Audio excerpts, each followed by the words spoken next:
আজকের বড় খবর, এশিয়া কাপ রঞ্জি স্টার টুর্নামেন্টে ওমানকে 6 উইকেটে হারিয়ে সেমিফাইনালে জায়গা করে নিল ভারতীয় দল। কিভাবে খেললো দল, কারা ছিল এই ম্যাচের নায়ক, সব বলবো আজকের ভিডিওতে, তাই শেষ পর্যন্ত ভিডিওটি দেখুন।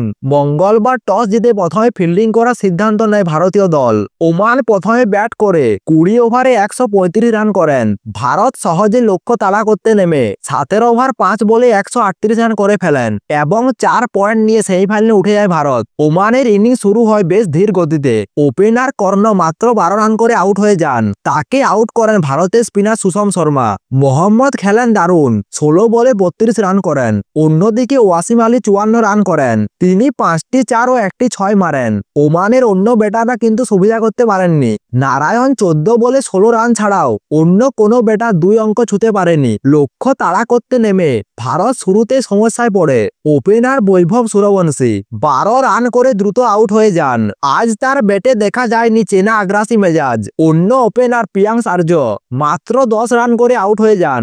ব্যাট হাতে নমনদীপ দলকে সামলে তোলেন, যিনি 19 বলে 30 রান করেন, 2টি 4 ও 2টি ছক্কা মারেন। কিন্তু ভারতের জয়ের আসল কারণ ছিল হর্ষ দুবে। তিনি খেলেন ম্যাচ জেতানো ইনিংস, 53 রান করেন, 44 বল খেলে মারেন 7টি 4 ও 1টি ছক্কা। তিনি দলকে নিয়ে যান সেমিফাইনালে। শেষ মুহূর্তে নেহাল ওধেরা 30 রান করে আউট হয়ে যান, কিন্তু মাঠে তখনও প্রায় জয় নিশ্চিত। জয়ের মুহূর্তে হর্ষ দুবের সঙ্গে ছিলেন অধিনায়ক জিতেশ শর্মা, যিনি 1 বল খেলেন আর মারেন 1টি 4।